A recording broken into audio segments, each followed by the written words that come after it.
ಆತ್ಮೀಯ ಮಿತ್ರರೇ ನಮಸ್ಕಾರ.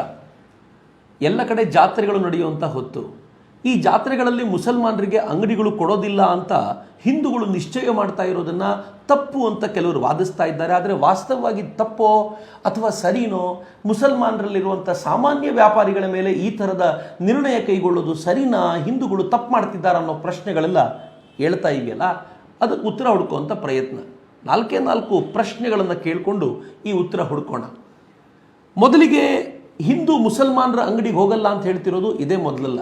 ಈ ಹಿಂದೆಯೂ ಕೂಡ ಅವರ ವರ್ತನೆಯನ್ನು ನೋಡಿ, ಅವರು ನಮ್ಮ ಹೆಣ್ಮಕ್ಕಳೊಂದಿಗೆ ಬಿಹೇವ್ ಮಾಡುವಂಥ ರೀತಿಯನ್ನು ನೋಡಿ ಅನೇಕ ಹಿಂದೂಗಳು ಬಹಳ ಹಿಂದಿನಿಂದಲೂ ಮುಸಲ್ಮಾನರ ಅಂಗಡಿಗಳಿಗೆ ಹೋಗಲ್ಲ ಅಂತ ತಾವಾಗಿ ನಿಶ್ಚಯ ಮಾಡಿದ್ದಾರೆ. ಹೀಗಾಗಿ ಅವರು ಕಡಿಮೆ ಇಲ್ಲ.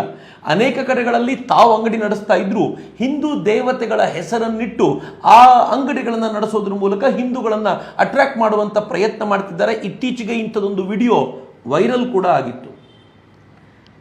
ಅನೇಕ ಕಡೆಗಳಲ್ಲಿ ಈ ರೀತಿ ಇರುವಂಥ ಬಾಂಧವ್ಯದ ಕಾರಣಕ್ಕೋಸ್ಕರ ಹಿಂದೂ ಮುಸಲ್ಮಾನರ ಈ ಪ್ರತ್ಯೇಕತೆಯ ಹೊತ್ತಲ್ಲಿ ಇವತ್ತು ಜಾತ್ರೆಗಳಲ್ಲಿ ಅವರಿಗೆ ಅವಕಾಶ ಕೊಡಲ್ಲ ಅಂತ ಹೇಳ್ತಿರೋದು ಎಷ್ಟು ಸರಿ?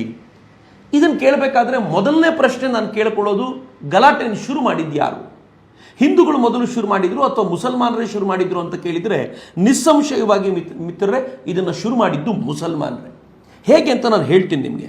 ಹಿಂದೂಗಳೊಂದಿಗೆ ವ್ಯಾಪಾರ ನಿಷಿದ್ಧ ಅಂತ ಅವ್ರು ಹೇಳಿದ್ದಲ್ಲದೆ, ತಮ್ಮ ವ್ಯಾಪಾರ ಅಥವಾ ತಾವು ಹಿಂದೂಗಳೊಂದಿಗೆ ವ್ಯಾಪಾರ ಮಾಡಿದರೂ ಅದರ ಲಾಭ ಮುಸಲ್ಮಾನರಿಗೆ ಬರಬೇಕು ಅಂತ ನಿಶ್ಚಯ ಮಾಡಿ ಹಲಾಲ್ ಅನ್ನೋದನ್ನು ವ್ಯಾಪಕವಾಗಿ ಶುರು ಮಾಡಿದ್ಯಾರು?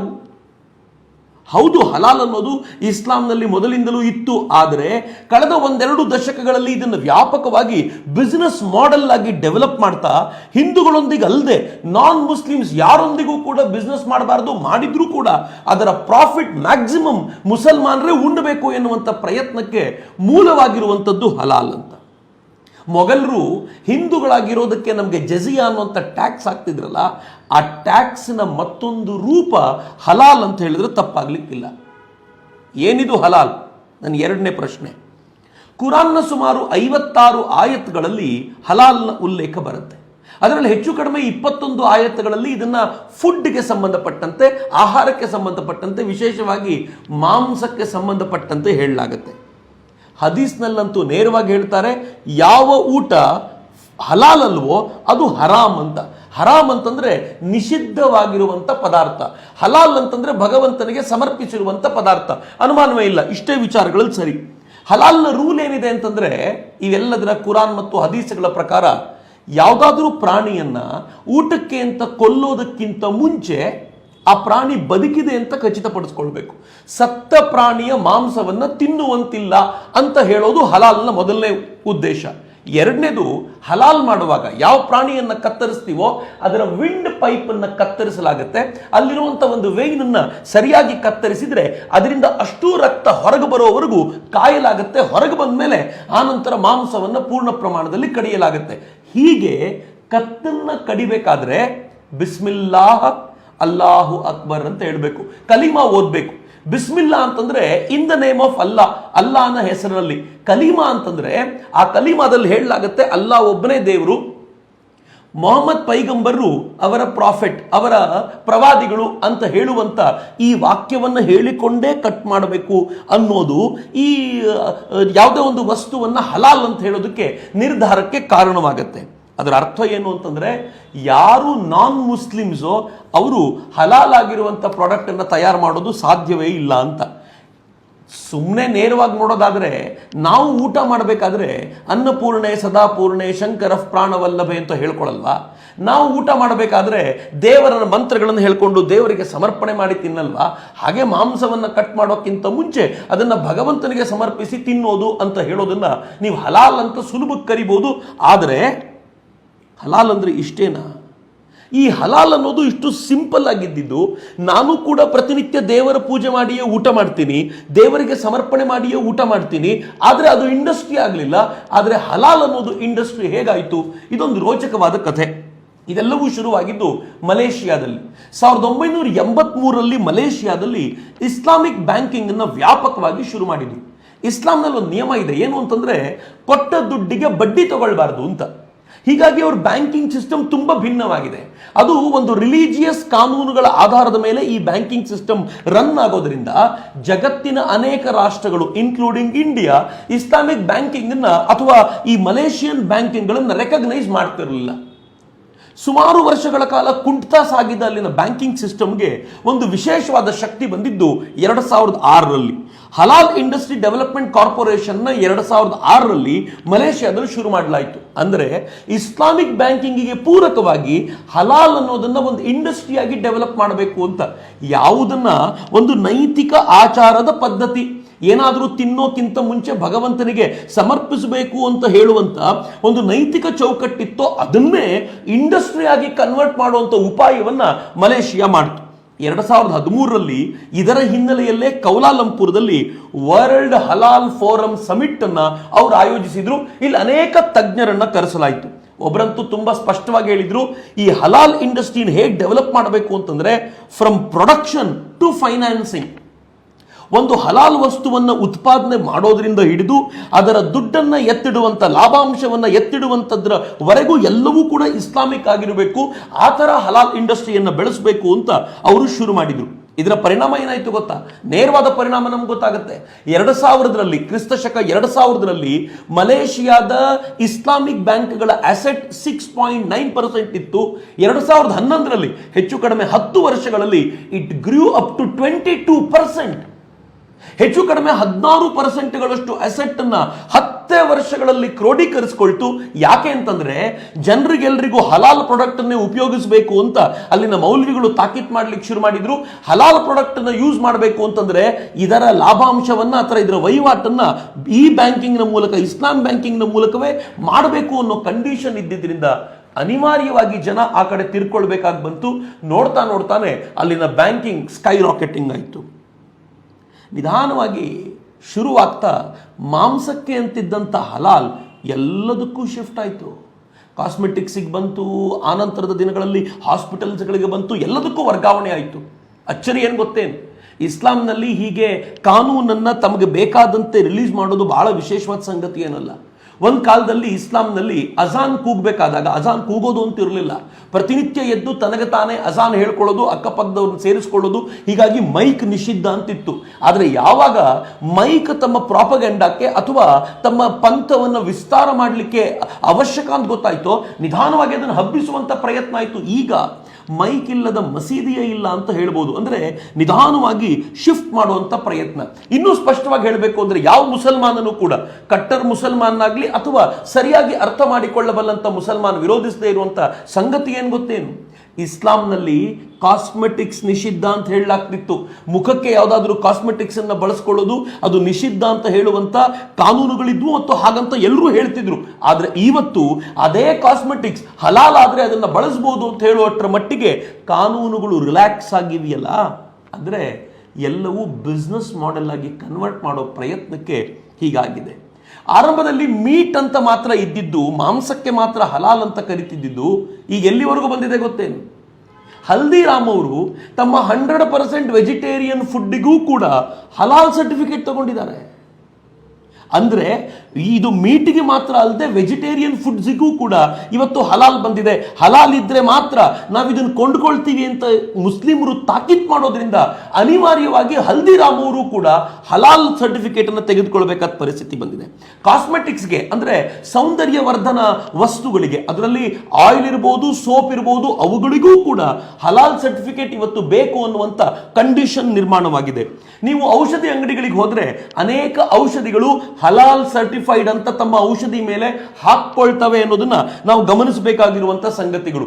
ಇಂಟ್ರೆಸ್ಟಿಂಗ್ಲಿ ನಾನು ಬೆಂಗಳೂರಿನ ಪತ್ರಿಕೆಯೊಂದರಲ್ಲಿ ಒಂದ್ಸಲ ಓದ್ತಿರ್ಬೇಕಾದ್ರೆ ನೋಡಿದೆ, ಅಲ್ಲಿ ಕೆಲವು ಅಪಾರ್ಟ್ಮೆಂಟ್ಗಳು ಕೂಡ ಹಲಾಲ್ ಅಪಾರ್ಟ್ಮೆಂಟ್ಗಳು ಅಂತ ಕರೆಯಲ್ಪಡ್ತವೆ. ಯು ನೋ ವಾಟ್ ಈಸ್ ಹಲಾಲ್ ಅಪಾರ್ಟ್ಮೆಂಟ್? ಹಲಾಲ್ ಅಪಾರ್ಟ್ಮೆಂಟ್ಗಳಲ್ಲಿ ಬೆಳಿಗ್ಗೆ ಅಜಾನ್ ಟೈಮ್ನಲ್ಲಿ ಕೂಗುವಂತ ಗಡಿಯಾರಗಳು ಇರ್ತವೆ, ಮಕ್ಕಾದ ಕಡೆ ತಿರ್ಕೊಂಡಿರುವಂತ ವ್ಯವಸ್ಥೆ, ಅಲ್ಲಿ ಕೂತ್ಕೊಂಡು ನಮಾಜ್ ಮಾಡಬಹುದಾಗಿರುವಂತ ವ್ಯವಸ್ಥೆ ಇರುತ್ತೆ. ಈ ತರದ ವ್ಯವಸ್ಥೆಗಳನ್ನ ಒಳಗೊಂಡಿರುವಂತ ಯಾವ ಅಪಾರ್ಟ್ಮೆಂಟ್ ಇದೆಯೋ ಅದನ್ನ ಹಲಾಲ್ ಅಪಾರ್ಟ್ಮೆಂಟ್ ಅಂತ ಕರೆಯಲಾಗುತ್ತೆ. ಹಲಾಲ್ ಸರ್ಟಿಫೈಡ್ ಅಪಾರ್ಟ್ಮೆಂಟ್ ಅಂತ ತೆಗೆದುಕೊಳ್ಳಲಿಕ್ಕೆ ಅವ್ರು ಮತ್ತಷ್ಟು ಆ ಸರ್ಟಿಫಿಕೇಟ್ ತಗೊಳ್ಳೋ ಕಂಪನಿಗಳಿಗೆ ಸಾಕಷ್ಟು ದುಡ್ಡನ್ನು ಕೊಟ್ಟು ಹಲಾಲ್ ಸರ್ಟಿಫಿಕೇಶನ್ ತೆಗೆದುಕೊಳ್ತಾರೆ ಅನ್ನೋದನ್ನ ನಾವು ಮರೆಯುವಂತಿಲ್ಲ. ಇತ್ತೀಚೆಗೆ ಆಶ್ಚರ್ಯದ ಸಂಗತಿ ಅಂತಂದ್ರೆ ಹಾಸ್ಪಿಟಲ್ಗಳು ಕೂಡ ಹಲಾಲ್ ಸರ್ಟಿಫಿಕೇಟ್ ನ ತೆಗೆದುಕೊಂಡು ನಾವು ಇಸ್ಲಾಮಿಕ್ ಶರಿಯಾ ಕಾನೂನಿನಂತೆ ಈ ಹಾಸ್ಪಿಟಲ್ನ ನಡೆಸ್ತೇವೆ ಅಂತ ಹೇಳುವಷ್ಟರ ಮಟ್ಟಿಗೆ ಅವು ತೆಗೆದುಕೊಂಡಿವೆ.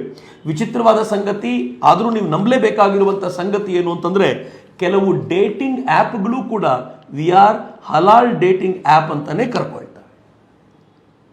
ಮಾಂಸದಿಂದ ಶುರುವಾಗಿದ್ದು ಡೇಟಿಂಗ್ನವರೆಗೂ ಹಲಾಲ್ ಹಲಾಲ್ ಹಲಾಲ್ ಅಂತ ಕರೀತಾ ಶುರು ಮಾಡಿದ್ರಲ್ಲ, ಈ ಹಲಾಲ್ನ ಒಟ್ಟಾರೆ ವಹಿವಾಟು ಕೇಳಿದರೆ ನೀವು ಗಾಬರಿ ಆಗ್ತೀರಿ. ಮಿತ್ರೆ, ಹಲಾಲ್ ವಸ್ತುಗಳನ್ನೇ ತೆಗೆದುಕೊಳ್ಬೇಕು, ಮುಸಲ್ಮಾನರು ಹಲಾಲ್ ಮಾತ್ರ ಬಳಸಬೇಕು ಅಂತ ಹೇಳೋದ್ರ ಮೂಲಕ ಇವ್ರು ಮಾಡ್ತಾ ಇರೋ ಬಿಸ್ನೆಸ್ ಎಷ್ಟು ಗೊತ್ತೇನು? ಜಾಗತಿಕ ವಹಿವಾಟು.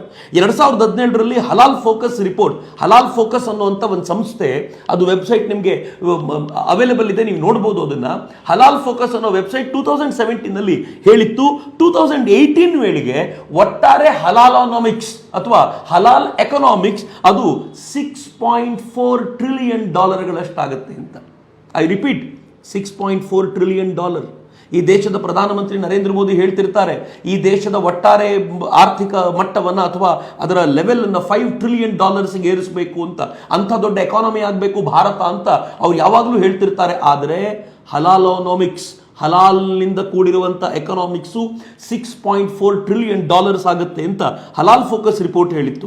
ಅಡ್ರಾಯ್ಟ್ ಮಾರ್ಕೆಟ್ಟು 2017ರಲ್ಲಿ ಹೇಳಿತ್ತು ಹಲಾಲ್ನ ಒಟ್ಟಾರೆ ವಹಿವಾಟು $5 ಟ್ರಿಲಿಯನ್ ನಷ್ಟಿದೆ ಅಂತ. $5 ಟ್ರಿಲಿಯನ್ ಅಂದರೆ ಎಷ್ಟು ಗೊತ್ತಾ? ಆವತ್ತಿನ ದಿನಗಳಲ್ಲಿ ಭಾರತ, ಜರ್ಮನಿ ಮತ್ತು UK ಇವುಗಳ ಒಟ್ಟಾರೆ GDP $5 ಟ್ರಿಲಿಯನ್ ಗಳಷ್ಟಿತ್ತು ಅಂತ ಒಂದು ಲೆಕ್ಕಾಚಾರ ಹೇಳುತ್ತೆ. 2025ರ ವೇಳೆಗೆ ಒಟ್ಟಾರೆ ಹಲಾಲ್ನ ಎಕನಾಮಿಕ್ಸ್, ಹಲಾಲ್ನ ಕಾರಣದಿಂದಾಗಿ ಅಕ್ಯುಮುಲೇಟ್ ಆಗ್ತಾ ಇರುವಂತ ಹಣ $9.71 ಟ್ರಿಲಿಯನ್ ಆಗುತ್ತೆ ಅಂತ. ಹೆಚ್ಚು ಕಡಿಮೆ $10 ಟ್ರಿಲಿಯನ್ ಗಳಷ್ಟು. ಯಾವ ಎಕಾನಮಿಯನ್ನು ಕಟ್ಟಬೇಕು ಅಂತ ಭಾರತ ಆಲೋಚನೆ ಮಾಡ್ತಿದೆಯೋ ಅದರ ಡಬಲ್ ಅಷ್ಟು ಎಕಾನಮಿಯನ್ನ ಒಂದು ನಯಾ ಪೈಸೆ ಖರ್ಚು ಮಾಡದೆ ಹಲಾಲ್ನ ಆಧಾರದ ಮೇಲೆ ಕಟ್ಟಬಹುದಾಗಿರುವಂತ ಸಾಧ್ಯತೆಯನ್ನ ಮುಸಲ್ಮಾನರು ಇವತ್ತು ತೋರಿಸಿಕೊಟ್ಟಿದ್ದಾರೆ. ನಾನು ಇತ್ತೀಚೆಗೆ ಒಂದು ರಿಪೋರ್ಟ್ ಓದ್ತಿದ್ದೆ, ಯುನೈಟೆಡ್ ಕಿಂಗ್ಡಮ್ನಲ್ಲಿ ಅಥವಾ ಬ್ರಿಟನ್ನಲ್ಲಿ ಅಥವಾ ಇಂಗ್ಲೆಂಡ್ನಲ್ಲಿ ಒಟ್ಟಾರೆ ಪ್ರತಿ 1.5 ಕೋಟಿಯಷ್ಟು ಪ್ರಾಣಿಗಳು ಕಡಿಯಲ್ಪಡ್ತವೆ. ಅದರಲ್ಲಿ 51% ಮೇಕೆಗಳು, 31% ಕೋಳಿಗಳು, 7% ದನಗಳು ಕಟ್ಟಾಗೋದು ಹಲಾಲ್ನ ಅಡಿಯಲ್ಲಿ. 51% ಮೇಕೆ ಹಲಾಲ್ನ ಅಡಿಯಲ್ಲಿ ಕಟ್ಟಾಗುತ್ತೆ. ಆದರೆ ಅಲ್ಲಿರುವಂಥ ಮುಸಲ್ಮಾನರ ಸಂಖ್ಯೆ ಎಷ್ಟು ಗೊತ್ತಾ? 5ರಿಂದ 6%, 8% ಅಂತೂ ಖಂಡಿತ ದಾಟಿಲ್ಲ. ಇಷ್ಟು ಕಡಿಮೆ ಸಂಖ್ಯೆಯ ಮುಸಲ್ಮಾನರು ಇಷ್ಟು ದೊಡ್ಡ ಸಂಖ್ಯೆಯಲ್ಲಿ ಪ್ರತಿಯೊಬ್ಬರು ಹಲಾಲ್ನೇ ತಿನ್ನಬೇಕು ಎನ್ನುವಂತೆ ಪ್ರಚೋದಿಸಲಿಕ್ಕೆ ಸಾಧ್ಯವಾಗಿದ್ದು ಹೇಗೆ ಅಂತಂದರೆ ಅದನ್ನೊಂದು ಎಕನಾಮಿಕ್ ಮಾಡೆಲ್ ಆಗಿ ಡೆವಲಪ್ ಮಾಡಿದ್ರ ಮೂಲಕ. ಹೀಗೆ ಮಲೇಷಿಯಾದಿಂದ ಶುರುವಾದ ಈ ಮಾಡೆಲ್ ಇವತ್ತು ದೇಶದಾದ್ಯಂತ, ಜಗತ್ತಿನಾದ್ಯಂತ ವ್ಯಾಪಿಸ್ಕೊಳ್ತಾ ಇದೆಯಲ್ಲ. ಈಗ ಹೇಳಿ, ಶುರು ಮಾಡಿದ್ದು ಯಾರು ಅಂತ. ಆದರೆ ಪ್ರಶ್ನೆ ಒಂದಿದೆ, ಆಯ್ತಪ್ಪ ಅವ್ರು ಹಲಾಲ್ ಮಾಡಿದ್ರು, ಅವರು ಹಲಾಲ್ನ ಬಿಸ್ನೆಸ್ ಮಾಡೆಲ್ ಆಗಿ ಡೆವಲಪ್ ಮಾಡಿದ್ರು, ಅದು ಹಿಂದೂ ವಿರೋಧಿ ಹೆಂಗೆ? That is a point. ಇದು ನನ್ನ 3ನೇ ಪ್ರಶ್ನೆ ನಾನು ಕೇಳ್ಕೊಳ್ತಾ ಇರೋದು. ಮೊದಲನೇದು, ಹಲಾಲ್ ಅನ್ನೋದರ ನಿಯಮ ಇದೆಯಲ್ಲ, ಅದರಲ್ಲೂ ವಿಶೇಷವಾಗಿ ಭಾರತದಲ್ಲಿ ನಿಮ್ಗೊಂದು ಹಲಾಲ್ ಸರ್ಟಿಫಿಕೇಟ್ ಬೇಕು ಅಂತಂದ್ರೆ ಒಂದು ಕೋಳಿ ಅಂಗಡಿಗೆ ಅಥವಾ ಮಾಂಸ ಮಾರಾಟ ಮಾಡುವಂತ ಒಂದು ಕಂಪನಿಗೆ ಹಲಾಲ್ ಸರ್ಟಿಫಿಕೇಟ್ ಬೇಕು ಅಂತಂದ್ರೆ ಅವ್ರು ಕೊಡೋಕ್ಕಿಂತ ಮುಂಚೆ ಹಾಕುವಂತ ಕಂಡೀಷನ್ ಏನು ಗೊತ್ತಾ? ಮೊದಲನೇದಾಗಿ ಬರೀ ಕೋಳಿಯನ್ನೇ ನಾವು ತೆಗೆದುಕೊಳ್ಳೋದಾದ್ರೆ ಈ ಕೋಳಿಯನ್ನ ಸಾರ್ಟ್ ಮಾಡುವಂತ ಈ ಸ್ಲಾಟರ್ ಹೌಸಿಗೆ ಕರ್ಕೊಂಡು ಬರುವಂತ ವ್ಯಕ್ತಿ ಮುಸಲ್ಮಾನನೇ ಆಗಿರಬೇಕು. ಪಾಯಿಂಟ್ 1. ಆತ ಈ ಕೋಳಿಗಳು, ಈ ಕುರಿಗಳು ಇವು ಸತ್ತಿಲ್ಲ ಅನ್ನೋದನ್ನ ಖಚಿತಪಡಿಸ್ಕೊಳ್ಬೇಕು. ಅದು ಮೊದಲನೇ ಕಂಡೀಷನ್. ಎರಡನೇದು, ಈ ಕೋಳಿಗಳನ್ನು ಸಾಗಿಸುವಂಥ ಎಲೆಕ್ಟ್ರಿಕಲ್ ವೋಲ್ಟೇಜು ಇದನ್ನೆಲ್ಲ ಆತ ಚೆಕ್ ಮಾಡಬೇಕು. ಅದರಲ್ಲಿ ನೀರು ಎಷ್ಟಿಟ್ಟಿರ್ತೀವಿ ಅಂತಂದರೆ ಅದು ನೀರು ತುಂಬ ಕಡಿಮೆ ಇರಬೇಕು, ಕೋಳಿಯನ್ನು ಮುಳುಗಿಸಿದರೆ ಸಾಯುವಂತಿರಬಾರ್ದು, ಆ ಥರ ಅದನ್ನು ನೋಡ್ಕೋಬೇಕು. ಅಲ್ಲೂ ಕೂಡ ಮುಸಲ್ಮಾನನೇ ಕೆಲಸದಲ್ಲಿರಬೇಕು 2ನೇ ಹಂತದಲ್ಲಿ. 3ನೇ ಹಂತದಲ್ಲಿ ವಿಂಡ್ ಪೈಪನ್ನು ಕಟ್ ಮಾಡಿ ರಕ್ತ ಪೂರ್ತಿ ಹೋಗಿಸಬೇಕು. ಹಾಗೆ ಹೋಗಿಸುವಾಗ ಆತ ಬಿಸ್ಮಿಲ್ಲಾ ಅಲ್ಲಾಹು ಅಕ್ಬರ್ ಅಂತ ಹೇಳಬೇಕು ಅಂತ. ಅಂದರೆ ಆತ ಮುಸಲ್ಮಾನನೇ ಆಗಿರಬೇಕು ಅನ್ನೋದ್ರಲ್ಲಿ ಯಾವ ಅನುಮಾನವೂ ಇಲ್ಲ. ಇನ್ನು 4ನೇದು ಒಂದು ನಿಯಮ ಇದೆ. 4ನೇ ನಿಯಮ ಏನು ಅಂತಂದ್ರೆ, ಇದನ್ನು ಕಡಿದ ನಂತರ ಲೇಬಲಿಂಗ್ ಮಾಡೋದಿರುತ್ತಲ್ಲ, ಇದು ಯಾವುದರ ಮಾಂಸ, ಏನು ಮಾಂಸ ಅನ್ನೋದನ್ನು ಲೇಬಲಿಂಗ್ ಮಾಡಬೇಕಲ್ಲ, ಆ ಲೇಬಲಿಂಗ್ ಮಾಡುವವನೂ ಕೂಡ ಮುಸಲ್ಮಾನನೇ ಆಗಿರಬೇಕು. ಯಾಕೆಂದ್ರೆ ಅಲ್ಲಿ ಬೇರೆ ಮಾಂಸವನ್ನು ಮಿಕ್ಸ್ ಮಾಡುವ ಸಾಧ್ಯತೆಗಳಿರೋದ್ರಿಂದ ಆತ ಮುಸಲ್ಮಾನನೇ ಆಗಿರಬೇಕು ಎನ್ನುವ ಕಂಡೀಷನ್ ಹಾಕ್ತಾರೆ. ಅಂದ್ರೆ ನೀವು 4 ಕಂಡೀಷನ್ ನೋಡಿದರೆ ಎಲ್ಲ ಕಡೆ ಮುಸಲ್ಮಾನನೇ ಉದ್ಯೋಗಿಯಾಗಿರಬೇಕು, ಬೇರೆಯವನಿಗೆ ಕೆಲಸ ಕೊಡುವಂತಿಲ್ಲ. ಹಲಾಲ್ ಸರ್ಟಿಫೈಡ್ ಮಾಂಸವನ್ನ ಯಾರಾದರೂ ತಿಂತಿದ್ದಾರೆ ಅಂತಂದ್ರೆ ಅರ್ಥ ಅವರು ಹಿಂದೂಗಳ ಕೆಲಸವನ್ನ ಕಿತ್ಕೊಂಡು ಮುಸಲ್ಮಾನರಿಗೆ ಕೆಲಸವನ್ನ ಕೊಟ್ಟು ಈ ಸರ್ಟಿಫಿಕೇಟ್ ತಗೊಂಡಿದ್ದಾರೆ ಅಂತ. ಹಾಗಂತ ನಿಯಮ ಹೇಳುತ್ತೆ, ನಾನು ಹೇಳ್ತಿರೋದಲ್ಲ, ಆ ನಿಯಮಗಳೇ ಹಾಗಿವೆ. ಇದರ ಆಧಾರದ ಮೇಲೆ ನಾನು ಸುಮ್ಮನೆ ಕೇಳಬೇಕಾಗಿರೋ ಪ್ರಶ್ನೆ, ಈ ಭಾರತದಲ್ಲಿ ಒಂದು ಕಾನೂನು ಇದೆಯಲ್ಲ, ದಲಿತರನ್ನ ಯಾರಾದರೂ ಎಕನಾಮಿಕ್ ಬಾಯ್ಕಾಟ್ ಮಾಡಿದರೆ ಅವರಿಗೆ ಕಠಿಣವಾದ ಶಿಕ್ಷೆ ಇದೆ ಅಂತ.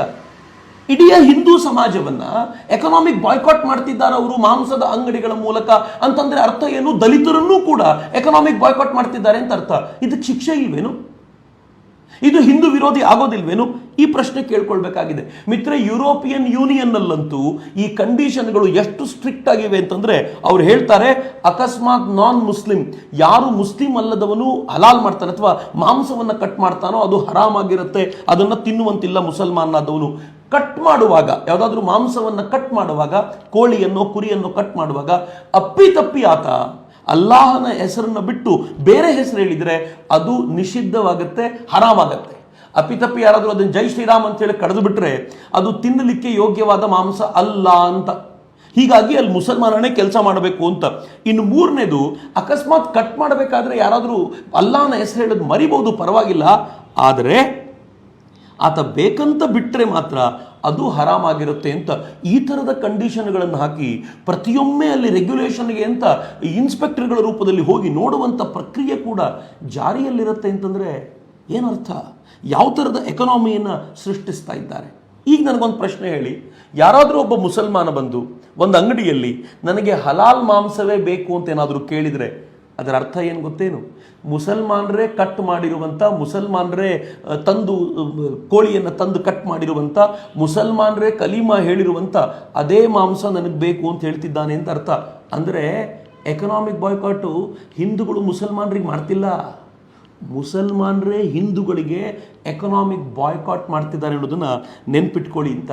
ಈಗಂತೂ ಇದು ಸ್ಪ್ರೆಡ್ ಆಗಿರೋದ್ರಿಂದ ಅನೇಕ ಕಡೆಗಳಲ್ಲಿ ಭಾರತದಲ್ಲಿ ಫ್ಯಾಷನ್ ವೇರ್ಗಳು ಕೂಡ ಹಲಾಲ್ ಆಗಿದೆಯೋ ಇಲ್ವೋ ಅಂತ ಗಮನಿಸುವಂಥ ಹಂತಕ್ಕೆ ಬಂದಿರೋದ್ರಿಂದ ಪ್ರತಿ ಹಂತದಲ್ಲೂ ಕೂಡ ಹಲಾಲ್ ಆಗಿರುವ ವಸ್ತುಗಳನ್ನೇ ತೆಗೆದುಕೊಳ್ಳಬೇಕು ಅನ್ನುವಂಥ ತಾಕೀತನ್ನು ಮುಸಲ್ಮಾನರು ಮಾಡ್ತಿರೋದ್ರಿಂದ ನಮಗೆ ಗೊತ್ತಿಲ್ಲದಂತೆ ಅನೇಕ ಕಡೆಗಳಲ್ಲಿ ಹಿಂದೂಗಳು ಕೆಲಸ ಕಳ್ಕೊಳ್ತಿದ್ದಾರೆ. ನಾವಿನ್ನು ಜಾತ್ರೆಯಲ್ಲಿ ಅವ್ರಿಗೆ ಅಂಗಡಿ ಕೊಡಬೇಕೋ ಬೇಡವೋ ಅನ್ನೋ ಆಲೋಚನೆಯಲ್ಲಿ ಇದ್ದೀವಿ ಅಂದರೆ ಏನು ದುರಂತಕಾರಿ ಸಂಗತಿ ಅಂತ. ಇನ್ನು ನಾಲ್ಕನೇ ಪ್ರಶ್ನೆ ಮತ್ತು ಕೊನೆ ಪ್ರಶ್ನೆ ನಾನು ಕೇಳ್ಕೊಳ್ಳೋದು, ಹಲಾಲ್ ಅಲ್ಲದೆ ಇರೋದನ್ನು ಅವು ಮುಸಲ್ಮಾನರು ವಿರೋಧಿಸ್ತಾರಾ? ಡೆಫಿನೆಟ್ಲಿ ವಿರೋಧಿಸ್ತಾರೆ. ಇದು ಕೆಲವು ವರ್ಷಗಳ ಹಿಂದಿನವರೆಗೂ ಇರಲಿಲ್ಲ. ನಾನು ಹೇಳಿದ್ನಲ್ಲ, ಇದು ಇತ್ತೀಚಿನ 8-10 ವರ್ಷಗಳಲ್ಲಿ ಶುರುವಾಗಿರುವಂಥ ಸಂಗತಿಗಳು ಇವು. ಕೆಲವು ವರ್ಷಗಳ ಹಿಂದೆ ಈ ಥರದ ಪ್ರಕ್ರಿಯೆ ಇರಲಿಲ್ಲ. ಎಲ್ಲ ಕಡೆ ಹೋಗಿ ಎಲ್ಲ ತಿನ್ನುವಂಥ ವ್ಯವಸ್ಥೆ ಇತ್ತು, ಏನು ಬೇಕಿದ್ರೂ ಕೊಂಡುಕೊಳ್ತಿದ್ರು. ಆದರೆ ಇತ್ತೀಚೆಗೆ ಅವರು ತಮ್ಮನ್ನು ತಾವು ಹೇಗೆ ಐಸೋಲೇಟ್ ಮಾಡ್ಕೊಳ್ತಿದ್ದಾರೆ ಅಂತಂದರೆ, ತಾವು ಪ್ರತ್ಯೇಕವಾಗಿ ಬೆಳಿಬೇಕು ಅನ್ನೋ ಪ್ರಯತ್ನ ಮಾಡ್ತಿದ್ದಾರೆ. ಅವರು ನಮ್ಮನ್ನು ಬಾಯ್ಕಾಟ್ ಮಾಡ್ತಿದ್ದಾರೆ. ಒಂದು ಸಂಗತಿ ಹೇಳ್ತೀನಿ ನಿಮಗೆ. ಕೇರಳದಲ್ಲಿ ಶ್ರೀಮತಿ ತುಷಾರಾ ಅಜಿತ್ ಅಂತ ಒಂದು ಹೆಣ್ಮಗಳಿದ್ಲು.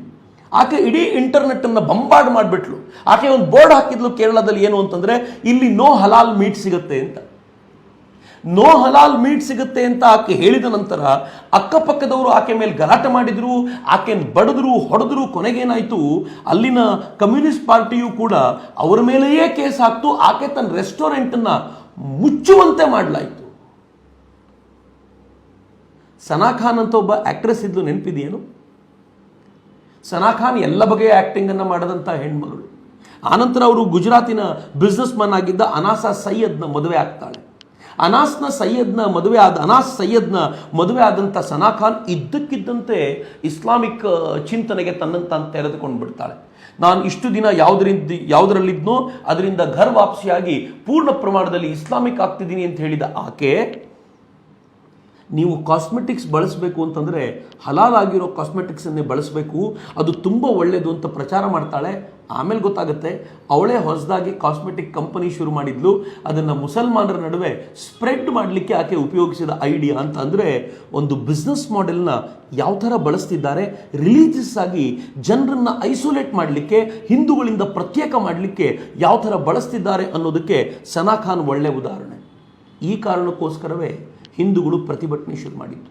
ಉತ್ತರಾಖಂಡದಲ್ಲಿ ವೆಲ್ಹೌಸ್ ಸ್ಕೂಲ್, ಒಂದು ಶಾಲೆ, ರೆಸಿಡೆನ್ಷಿಯಲ್ ಸ್ಕೂಲ್ನಲ್ಲಿ ಮಾಂಸವನ್ನು ಮಕ್ಕಳಿಗೆ ಕೊಡ್ತಿದ್ರು. ಈ ಮಾಂಸಕ್ಕೆ ಟೆಂಡರ್ ಕರೆಯುವಾಗ ಹಲಾಲ್ ಮಾಂಸವನ್ನು ಕೊಡಬಲ್ಲಂಥವ್ರು, ಪೂರೈಕೆ ಮಾಡಬಲ್ಲಂಥವ್ರು ಬನ್ನಿ ಅಂತಂದರು. ಅಂದರೆ ಅರ್ಥ ಇರುವ ಕೆಲವು ಸಂಖ್ಯೆಯ ಮುಸಲ್ಮಾನರಿಗೋಸ್ಕರ ಇಡೀ ಸ್ಕೂಲಿಗೆ ಕೊಡಬೇಕಾಗಿರುವಂಥ ಮಾಂಸವೇ ಹಲಾಲಾಗಿರಬೇಕು ಅಂತ.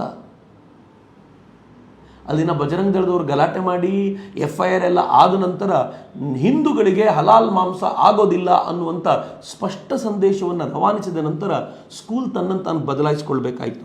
ಇನ್ನು ಫೈನಲಿ ನಮ್ಮೆಲ್ಲರ ಶ್ರದ್ಧೆಗೆ ಗಾಬರಿ ತರುವಂಥ ಸಂಗತಿ ಏನು ಅಂತಂದರೆ, ಕೇರಳದ ಹೈಕೋರ್ಟ್ನಲ್ಲಿ ಒಂದು ದೊಡ್ಡ ಗಲಾಟೆ ಕಳೆದ ವರ್ಷ ನಡೀತು. ಸುದ್ದಿ ಭಾಳ ಆಗಲಿಲ್ಲ.